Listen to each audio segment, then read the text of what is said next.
Amén. Vaya conmigo al libro de Primera de Samuel.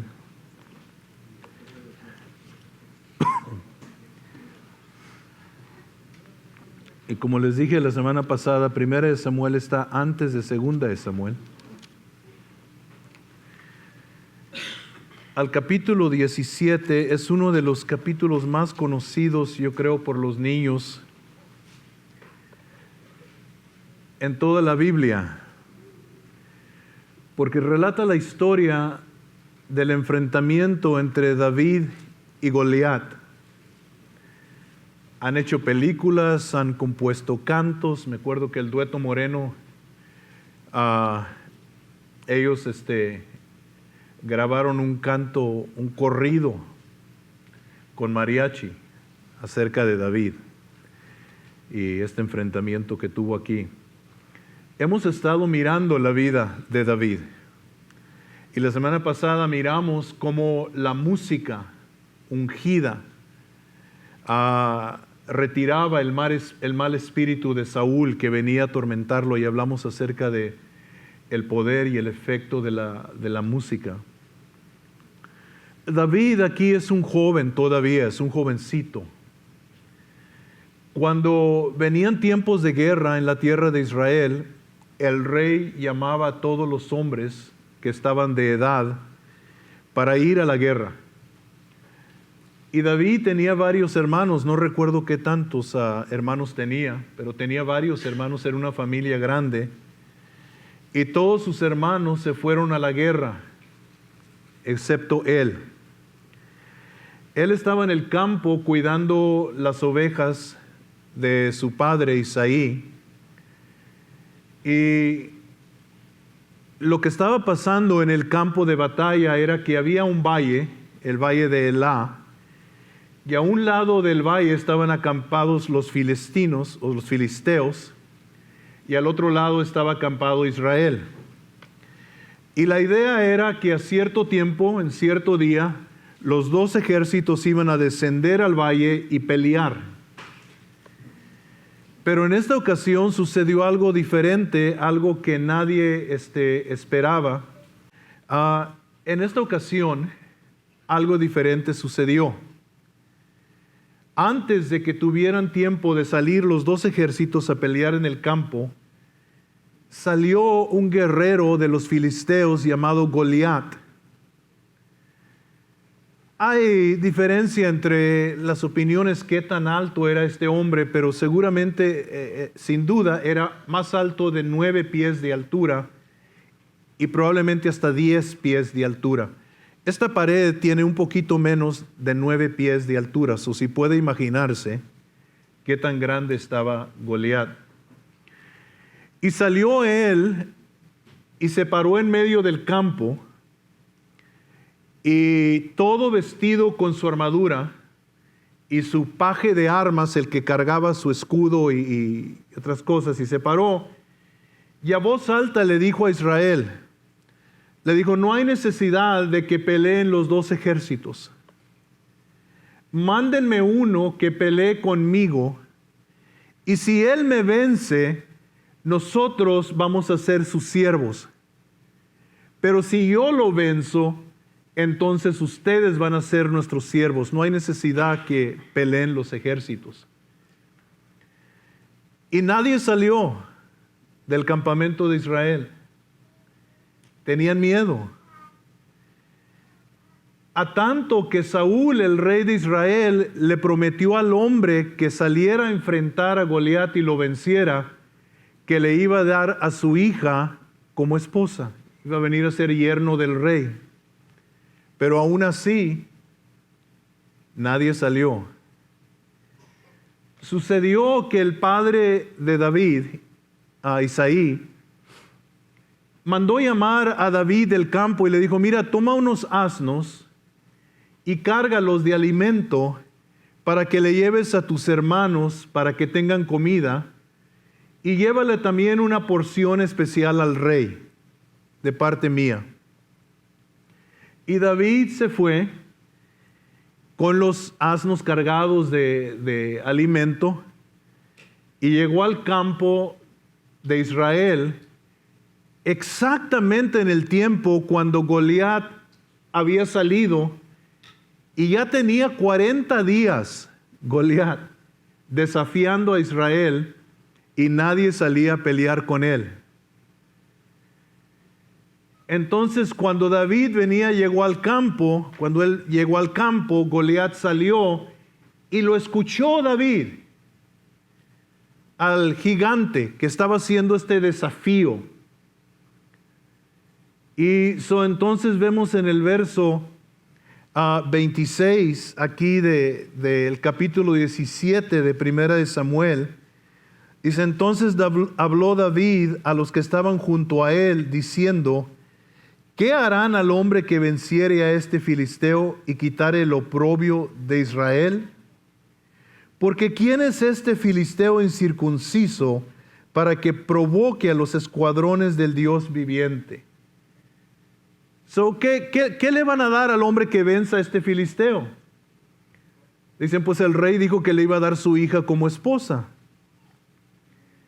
Y luego David, sigue y luego dice porque ¿quién es este filisteo incircunciso para que venga y amenace al pueblo de Dios? ¿Quién se cree que es? Now, hay veces que a los cristianos se les olvida quién son. Cuando hay problemas, cuando hay necesidades, hay veces que hay cristianos que se les olvida quién son. Al pueblo de Israel se le olvidó quién eran. Porque ¿quién era Israel? Bueno, según aquí el verso 26, ellos eran los escuadrones del Dios viviente. ¿Qué es la iglesia? ¿Qué es el cristiano? Bueno, la Biblia dice muchas cosas acerca de nosotros. Nos da diferentes apodos. Sí nos llama un ejército también a nosotros, porque tenemos lucha no contra carne y sangre, sino contra Satanás y sus demonios. Entonces, si somos un ejército, nuestro general es Jesús. Y ningún ejército va a la guerra sin armadura. Tenemos armas a nuestra disposición. Hay veces que nosotros queremos pelear nuestras guerras con nuestra propia fuerza y nuestra propia sabiduría y nuestra propia habilidad, y nos desesperamos porque miramos que el gigante nos está desafiando y creemos que él es mucho más fuerte que nosotros. David, que no había sido infectado con el temor y la duda de todo ese campamento, venía él fresco, por decirlo así, y entonces él se indignó y dijo: ¿quién es este hijo del diablo? ¿Quién cree que es? Yo creo que hay veces que la iglesia es muy tímida, y yo creo que hay veces que el cristiano se tiene que enojar. Es decir, ¿quién crees que eres tú, Satanás, para quitarme mis hijos? ¿Quién crees que eres tú, Satanás, para tocar mi cuerpo? ¿Quién te dio permiso de entrar a mi hogar y destruir mis finanzas? ¿Quién crees que eres? Porque soy un hijo de Dios. Y David, él entiende lo que está sucediendo aquí. No es una afrenta contra Israel, sino contra el Dios de Israel. Y David se indigna. Muchas veces en la Biblia nosotros encontramos que hay hombres de Dios que están orando y dicen: no por nosotros, sino por tu santo nombre. Danos la victoria porque somos llamados por tu nombre. Cuando me iba a casar con mi esposa, mi esposa le dijo a mi suegro que iba a ir a pedirla, iba a pedir su mano, y le dijo cómo me llamaba. Le dijo mi apellido, Aranda. Dijo mi nombre y le dijo mi apellido, Aranda. En Laredo, México, había una familia de matones de apellido Aranda. Y mi suegro, yo creo, se asustó que mi esposa se iba a casar con un matón. Pero lo último que yo maté fue un zancudo. Y el nombre lleva una fama o una vergüenza. Y David está diciendo, este filisteo está poniendo en vergüenza al nombre de Dios, porque somos Israel, príncipe de Dios. ¿Y quién es él para hacer eso? Entonces se indigna. Sus hermanos se enojan con él. Mire, iglesia, tenga cuidado con hermanos que no tienen fe.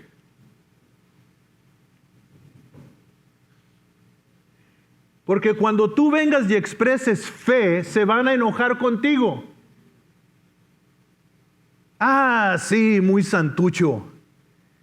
Ah, sí, si supieras lo que yo estoy pasando. Ah, sí, qué fácil es para ti. Y lo que los hermanos de David no sabían o no tomaron en cuenta es que este no es el enfrentamiento que David tiene con un enemigo. David había matado al oso y había matado al león. Yo no conozco a muchos hombres que han matado a un oso o a un león con sus propias manos. David sí lo había hecho. Y muchas veces cuando tú expresas fe en medio de una situación difícil, hay gente cristiana que se ofende contigo y se enojan contigo. Y los hermanos de David estaban tratando de callarlo, y uno de ellos le dijo, ya te conozco a ti, que te gusta a ti buscar problemas. Ya sé cómo eres, David. David era ese niño de la familia que siempre se estaba metiendo en problemas. ¿Qué tantos tuvieron un niño así? Ok. Sí, todos, ¿verdad? Todos. Yo no sé cuál de los míos decirles o contarles, pero, ¿verdad? Y David era ese niño de la familia. He was always getting in trouble. Yo sé de la familia de Pedro que él era el que siempre estaba metiendo en problemas. Pedro, porque siempre hablaba, ¿verdad? Y entonces, yo sé lo que está diciendo Isabel. It wasn't me, I was the good one. Yeah, right, ¿verdad? Y entonces, como no había nadie más que tuviera el valor para enfrentar al gigante, dijeron, pues vamos a llevarlo al rey. Mejor que lo maten a él que a nosotros. Y lo llevaron con el rey Saúl. Y entonces Saúl le dice, mira, tú eres un pastorcillo. Este es un hombre de guerra. Y tú no puedes enfrentarlo a él. Él toda su vida ha sido soldado, ha sido un guerrero, y tú eres un pastorcillo. Tú no has sido entrenado. Y entonces en el verso 34, y aquí mismo del capítulo 17, David respondió a Saúl, tu siervo era pastor de las ovejas de su padre, y cuando venía un león o un oso y tomaba algún cordero de la manada, salía yo tras él y lo hería, y lo libraba de su boca, y él se levantaba contra mí, yo le echaba mano de la quijada y lo hería y lo mataba. Fuese león, fuese oso, tu siervo lo mataba. Y este filisteo incircunciso será como uno de ellos, porque ha provocado al ejército del Dios viviente. Okay. Now, quiero que se fije en los dos pasajes que leímos, lo que David llama a Goliat. lo llama incircunciso. ¿Qué tanto saben lo que es la circuncisión? Circumcision. How many of you know what circumcision is? Levante su mano. Ok. ¿Hay alguien que no sabe lo que es la circuncisión? Ok. Al hombre, en su parte privada, le crece un cuero cuando nace. La circuncisión es cuando le cortan el cuero. Eso es circuncidar. ¿Sí me entiende? Eso es circuncidar. Cuando Dios hizo pacto con Abraham, le hizo una promesa a Abraham. Y fue el mismo tiempo cuando Dios le cambió el nombre a Abraham, de Abraham a Abraham, y le cambió el nombre a su esposa Sarai a Sara. Les cambió los nombres a los dos. Abraham tenía 99 años de edad, Sara tenía 90 años de edad y no tenían hijo. Y entonces Dios se le aparece a Abraham y le dice, te voy a dar un hijo. Y Abraham había tenido un hijo con la criada, ¿se acuerdan? De ahí se puede hacer una novela, ¿verdad? Había tenido un hijo con la criada. Y cuando Dios le dice a Abraham, le dice, te voy a dar un hijo, y dice, viva delante de ti siempre Ismael, que era el hijo de la criada. Él dijo, no, Abraham, yo no estoy hablando de Ismael. Yo estoy hablando de un hijo que te voy a dar de Sara. Dice, pero Sara tiene 90 años. Y dice Dios, yo soy el Dios Todopoderoso y no hay imposible para mí. Entonces, cuando Dios le está dando esta promesa a Abraham, le dice, tú vas a llevar una señal de que tienes pacto conmigo. Y esa señal va a estar en tus hijos y los hijos de tus hijos. Todo varón va a ser circuncidado. Hasta los esclavos que nacen en tu casa o que tú compras, los vas a circuncidar. Esa es la señal. Entonces Abraham se circuncidó también a Ismael, circuncidó a todos sus criados. Y su hijo, cuando le nació su hijo Isaac, fue circuncidado. E Isaac, cuando tuvo dos hijos, a Esaú y a Jacob, también lo circuncidó. Y esa era la señal de que tenías un pacto con Dios, la circuncisión. ¿Ok? David, cuando se enfrenta a Goliat, él dice, este filisteo no tiene pacto con Dios. Es un filisteo incircunciso. Y lo llama eso 2 veces. Este filisteo incircunciso. ¿Por qué estoy confiado de que lo voy a vencer? No solo porque vencí el león y el oso, sino porque yo tengo pacto con Dios. Dios está conmigo.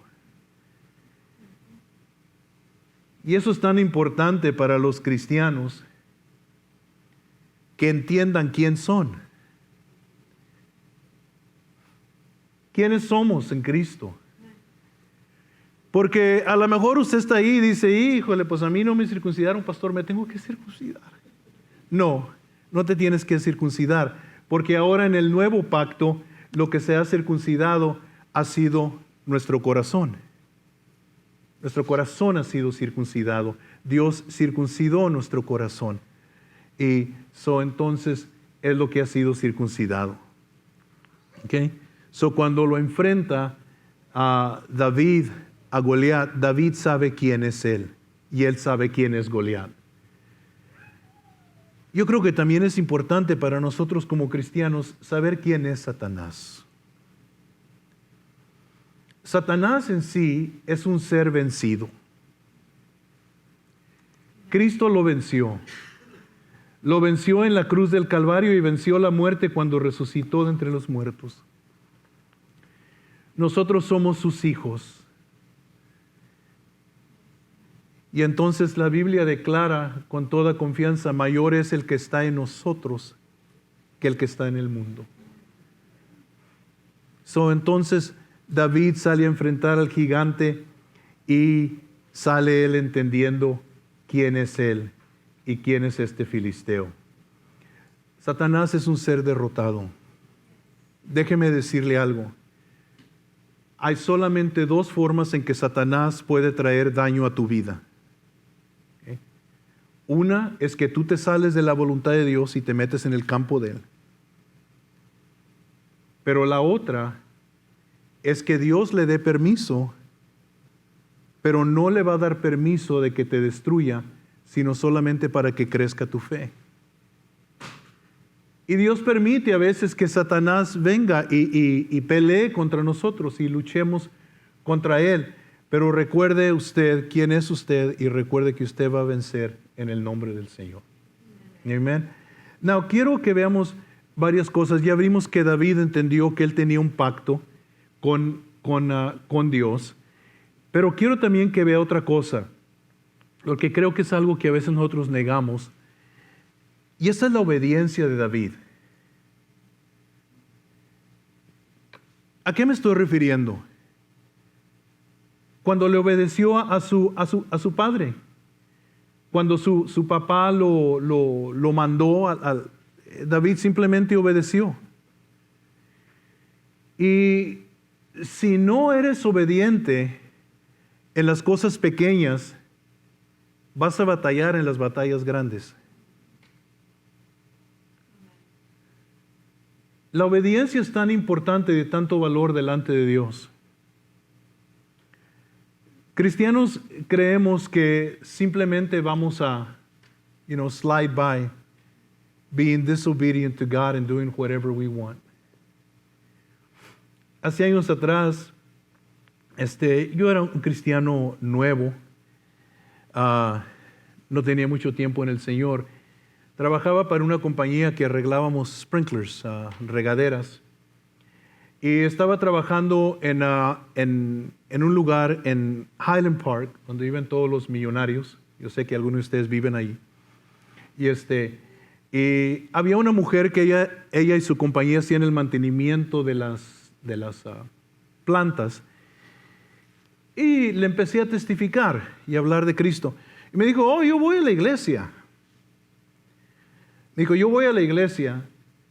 Dijo, pero yo le dije al pastor. Dijo, cuando yo fui a la iglesia, yo hablé con el pastor, fui a hablar con él. Y le dije, mire pastor, a mí me gusta tomar. Y me gusta tomar mucho. Y venga inundación o venga el infierno, yo voy a tomar. Y le estoy diciendo desde ahorita, para que usted no vaya a decir nada.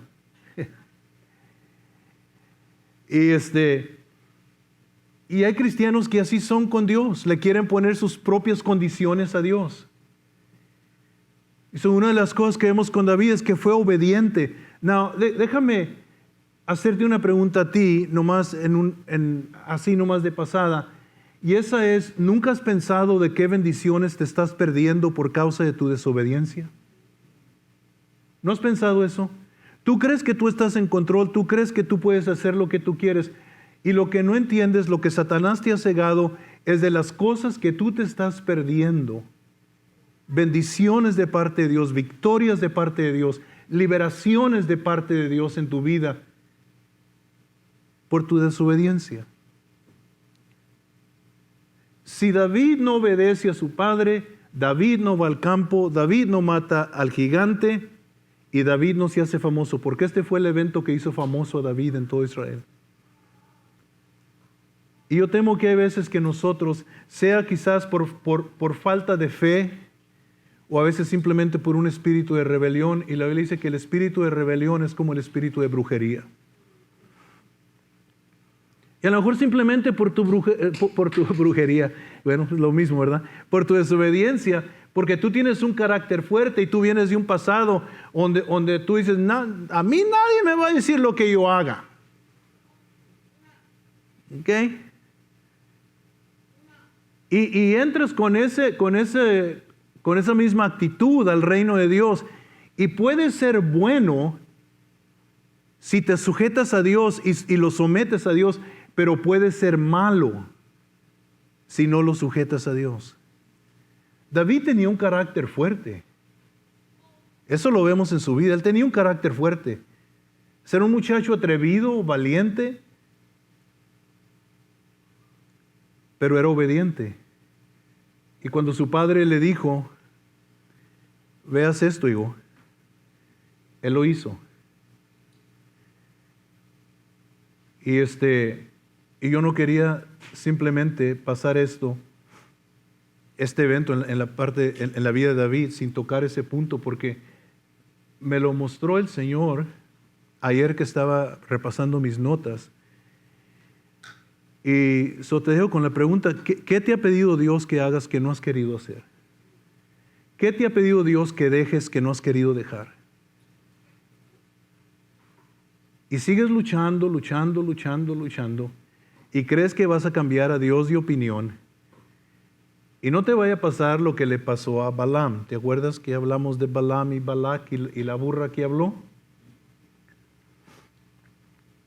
Pues a lo mejor tú dices, aunque a mí me hable un burro, yo no hago caso. Pues criatura, te está hablando un burro ahorita. ¿Qué más quieres? La obediencia. Esto fue lo que elevó a David. Porque como fue obediente a su padre, fue obediente a su rey y fue obediente a su Dios. Y entonces vemos este evento en la vida de David aquí, que cambia toda la vida de él. La otra cosa que quiero que veamos es la mentalidad de David. ¿Okay?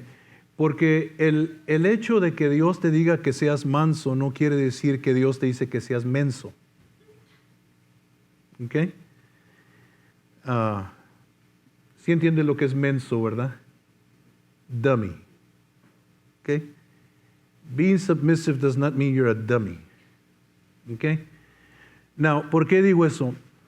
Porque Goliat quería que David le peleara como él peleaba, como Goliat peleaba.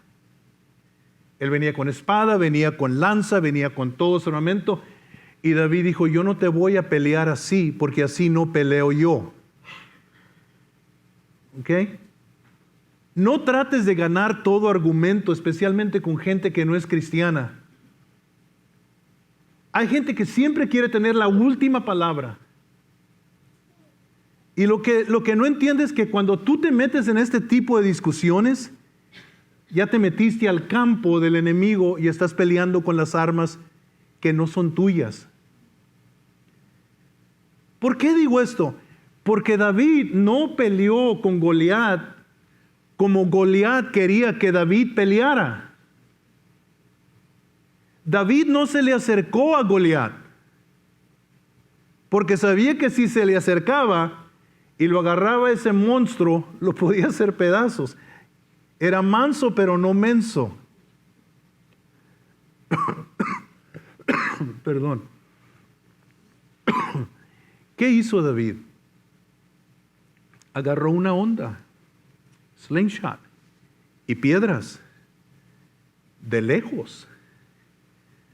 De acá desde lejos me lo voy a echar.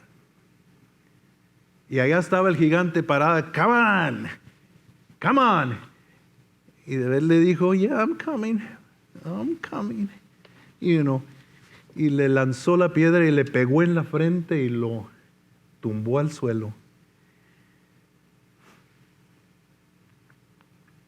Yo nunca había visto este punto en esta historia. Hasta hace años atrás, yo estaba mirando un video de una guerra que tuvo el pueblo de Israel que se llama la guerra de Yom Kippur. Israel ha tenido guerras grandes. Ahorita está en medio de una guerra fuerte, Israel. Perdón. Pero lo que sucedió en esta batalla, en el norte de Israel, Israel fue invadido de sorpresa por Siria. Y los sirios agarraron a Israel completamente de sorpresa y venían en el valle con más de 200 tanques. El hombre que estaba a cargo acá del lado de Israel tenía, parece que 8 tanques. Y cuando subieron ellos a la montaña con esos 8 tanques a un montecito, en el valle miraron todo el polvadero y cientos de tanques que vendían contra ellos. Y entonces que el hombre que estaba hablando Dijo, I remember that when David faced Goliath, he didn't get close to him because Goliath could kill him. So I said to myself, we have longer cannons, and I will hit them before they get close. Y los empezó a matar, empezaron a matarlos uno por uno.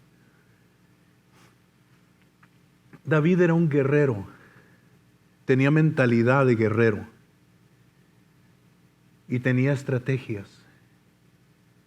Y él sabía y dijo, si yo me le acerco a Goliat, me va a matar. Solo voy a matar de acá yo de distancia porque yo no voy a pelear como él pelea.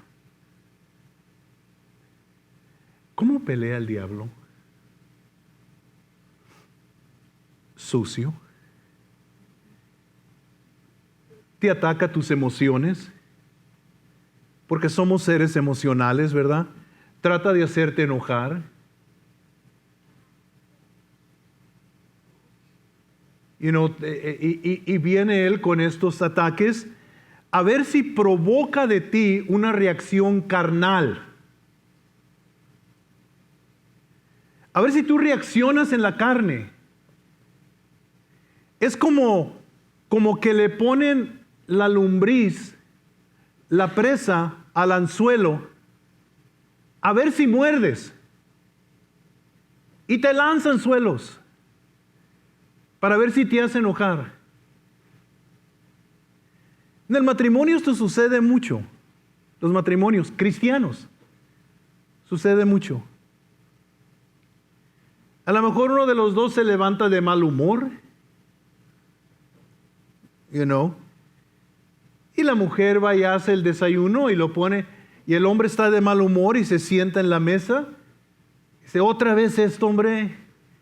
¿Qué no puedes hacer algo diferente que esto? La mujer se le sube. Dice, pues si no quieres, no te lo comas. Pues ¿quién se va a comer este mugrero? ¿Oh, sí, mugrero? Y ya comenzó, como dijo Guardado, ya se armó. Y el diablo así viene contra nosotros con esas estrategias, porque Él nos conoce, Él nos estudia. Él nos persigue, manda demonios que nos persiguen y que nos persigan y nos estudian para ver cómo puede agarrarnos, a ver cómo puede sacarnos. ¿No has salido tú a veces contento de la iglesia? Los dos salen contentos de la iglesia y llegan a la casa peleados.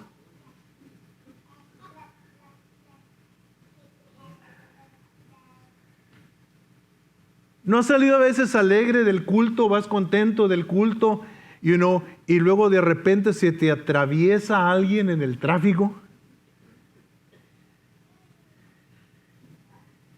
You son of a devil. You good for nothing. Y si lo dejas, te le pegas. Y ahí vas tú pegado atrás del cristiano. Ahí va pegado atrás del mundano. Y son muchas veces Satanás te quiere sacar a ti para que pelees en el campo de él como él sabe pelear. Y te roba el gozo, y te roba la paz, y te sientes derrotado.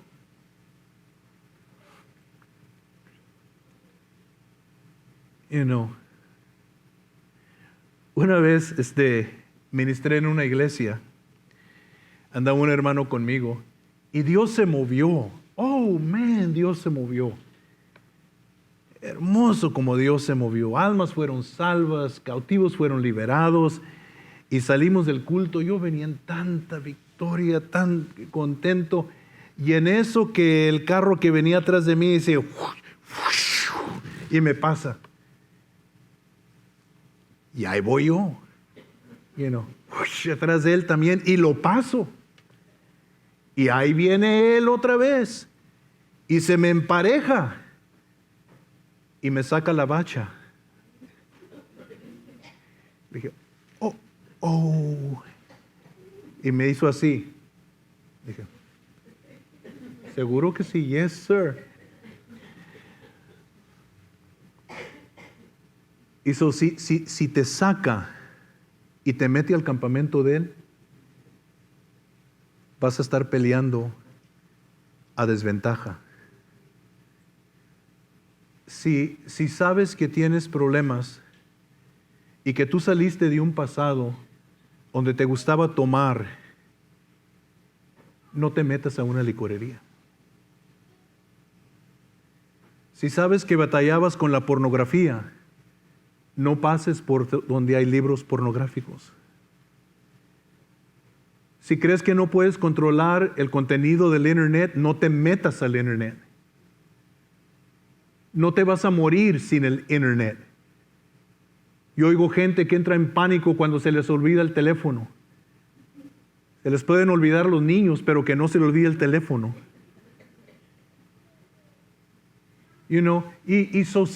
Si sabes que allí tú vas a estar en desventaja, no te metas. No te metas.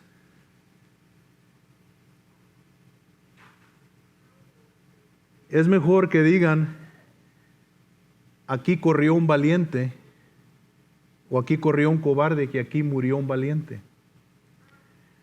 La Biblia dice que mejor es perro vivo que león muerto. David no se metió allí. Hay dos cosas que vemos esto en la vida de David: su obediencia, y luego peleó como él sabía que Dios le iba a dar la victoria. Y entonces vemos esto. Now, como el tiempo ya se me acabó, porque hablo mucho, quiero nomás que veamos así algo más acerca, muy interesante en la vida de David, dejando ya ese punto ahí. Y eso es que a David le gustaba vivir cerca de Dios. Y había un problema aquí para David, porque para el pueblo de Israel la presencia de Dios se encontraba donde estaba el arca, el tabernáculo, y adentro del lugar santísimo del tabernáculo estaba el arca, y allí habitaba la presencia de Dios. Pero el arca estaba lejos de David. David vivía en Jerusalén. Jerusalén era la capital, ahí él tenía su palacio, ahí tenía su casa, y el arca estaba lejos. Y David no quería estar lejos de Dios.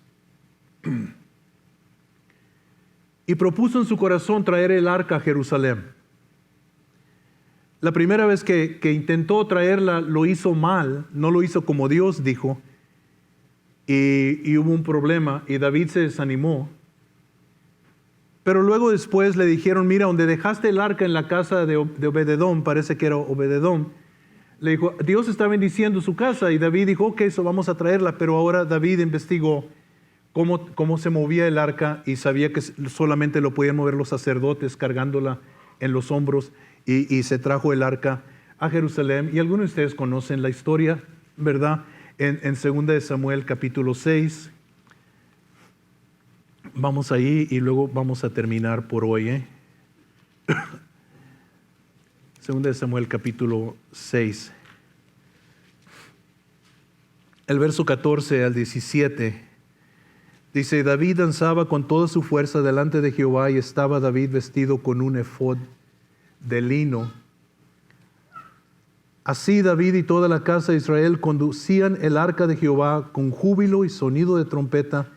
Cuando el arca de Jehová llegó a la ciudad de David, aconteció que Mical, hija de David, miró desde una ventana y vio al rey David que saltaba y danzaba delante de Jehová, y lo menospreció en su corazón. Metieron pues el arca de David y la pusieron en su lugar en medio de una tienda que David le había levantado, y sacrificó David holocaustos y ofrendas de paz delante de Jehová. Esta tienda es el tabernáculo de David, lo que la Biblia se refiere al tabernáculo de David, the tabernacle of David. And in English, I think that's the way it reads, the tabernacle of David. Y David construyó una tienda, una carpita, y ahí pusieron el arca, porque David quería estar cerca del Señor. Hay solamente otros dos lugares en el Antiguo Testamento que nos menciona el tabernáculo de David. Uno de ellos está en Isaías 16:5, y sí quiero que vean esto porque quiero llegar a este punto. Isaías 16, Isaiah 16. There's only two places in the Old Testament that it refers to the tabernacle of David. And in verse 5, en el verso 5 de Isaías 16:5, y se despondrá el trono en misericordia, está hablando del Mesías, y sobre él se sentará firmemente en el tabernáculo de David, quien juzgue y busque el juicio y apresure la justicia. ¿Okay? So de aquí de Isaías vemos tres cosas del tabernáculo de David que estaban presentes en el tabernáculo de David. Uno era misericordia, el otro era verdad y el otro era justicia. Estas tres cosas estaban presentes ahí en el tabernáculo de David. Mercy, truth, and righteousness. You see it there? In that verse, in verse 4? Or in verse 5? Okay. So esas tres cosas están presentes ahí. Okay. Lo vuelve a mencionar otra vez el profeta Amós. Y si va conmigo al libro del profeta Amós, el capítulo 9, Amos, chapter 9, it mentions also the tabernacle of David. So Amos chapter 9, verses 11 and 12, versos 11 y 12. En aquel día yo levantaré el tabernáculo caído de David. Una profecía. En aquel día yo levantaré el tabernáculo caído de David y cerraré sus portillos y levantaré sus ruinas y lo edificaré como en el tiempo pasado, para que aquellos sobre los cuales es invocado mi nombre poseen el resto de Edom, y a todas las naciones, dice Jehová, que hace esto. Okay, now why did I want to bring up this point? ¿Por qué quería traer estos versos y hablar acerca de este tabernáculo de David? Bueno, vemos que era un lugar de misericordia, un lugar de verdad y un lugar de justicia. Pero luego aquí en Amós también vemos que iba a ser no solamente para los judíos, sino también para los gentiles. ¿Okay? En el Nuevo Testamento sucede algo muy interesante. El apóstol Pablo y Bernabé andan ministrando entre los gentiles y muchos gentiles están viniendo a Cristo, pero luego detrás de Bernabé y de Pablo entran unos fariseos que también se habían convertido a Cristo, pero les dicen a los nuevos cristianos gentiles: no son verdaderamente salvos. Para ser verdaderamente salvos se tienen que circuncidar. ¿Se acuerdan? Se tienen que circuncidar y tienen que guardar la ley, porque si no, no son salvos. ¿Okay? Y Pablo y Bernabé dijeron no, y estos dijeron sí. Y se hizo tan grande la contienda que Santiago, el medio hermano de Jesús, llamó un concilio en Jerusalén y mandó traer a los apóstoles y a los ancianos para discutir esta diferencia, y empezaron a tener entre ellos discusión. Y en Hechos capítulo 15 habla de este concilio que tuvieron ellos en Jerusalén. Vaya conmigo ahí, Hechos capítulo 15, el verso 12 hasta el 17. Están teniendo esta discusión. ¿Deben los gentiles de circuncidarse? ¿Deben de guardar la ley? Y Pedro dice no. Y luego hay discusión entre ellos. Y luego dice aquí Santiago: entonces toda la multitud cayó, el verso 12, y oyeron a Bernabé y a Pablo que contaban cuán grandes señales y maravillas había hecho Dios por medio de ellos entre los gentiles. Y cuando ellos callaron, Jacobo, este es Santiago, el que escribió el libro de Santiago, respondió diciendo: varones hermanos, oídme, Simón ha contado cómo Dios visitó por primera vez a los gentiles. ¿Recuerdan Hechos capítulo 10? Pedro fue a la casa de Cornelio, ¿se acuerdan? Y eso es a lo que se está refiriendo. Simón ha contado cómo Dios visitó por primera vez a los gentiles para tomar de ellos pueblo para su nombre. Y con esto concuerdan las palabras de los profetas. Mira el verso que va a citar. Como está escrito: después de esto volveré y reedificaré el tabernáculo de David, que está caído. Repararé sus ruinas y lo volveré a levantar para que el resto de los hombres busquen al Señor y todos los gentiles sobre los cuales es invocado mi nombre, dice el Señor, que hace conocer todo esto desde tiempos antiguos. Él cita ese verso. Y dice, está profetizado que los gentiles van a venir a este tabernáculo de David que Dios levantó.